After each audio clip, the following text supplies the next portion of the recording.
Семей медицина университетінде Абай облысы және Семей қаласының қоғамдық кеңесінің ұйымдастыруымен сыбайлас жемқорлыққа қарсы қызмет басшылығының қоғамдық ұйымдардың өкілдері және азаматтық қоғам мүшелерінің кездесуі өтті.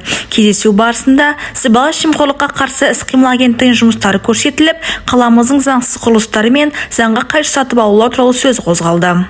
Қазіргі таңда мемлекеттік сатып алу заңдылығына үнемі біз мониторинг жүргізудеміз. Қазіргі уақытта, аз уақыттың өзінде біз бірнеше сатып алулардың конкурстарына өзгерістер енгіздік.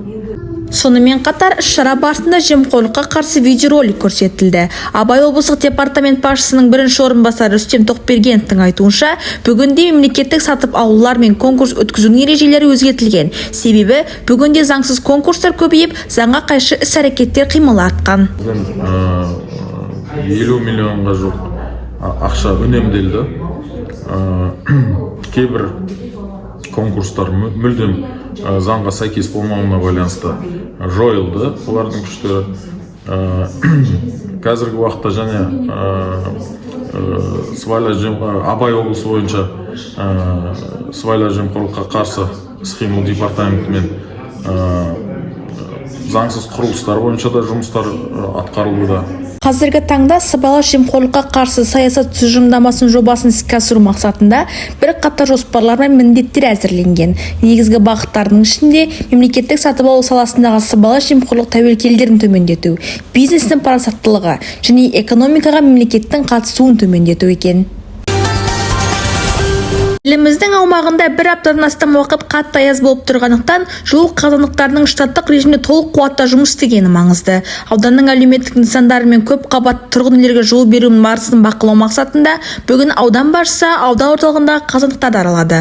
Бүгінде жалпы аудан аумағында 32 жылыту қазандығы жұмыс істеп тұр. Оның 23-і мектептерді, 2 қазандық емханаларды, коммуналдық шаруашылықтың 6 қазандығы мен Жескен кентінде 1 қазандық тұрғын үйлерге жылу беруде. Жылыту жүйелерінің жалпы ұзындығы 55 шақырым, отынмен жеткілікті мөлшерде қамтылған. Мезгілінде жылыту жүйесінің қалтқысыз қызмет ету басты назарда. Сондықтан ауданның жылу беру нысандарының жұмысын жіті бақылау біздің негізгі міндетіміз, дейді аудан басшысы. Бүгін Жарма ауданында кезекті әкімдік отырысы өтіп, бірқатар маңызды мәселелердің орындалу барысы қаралды.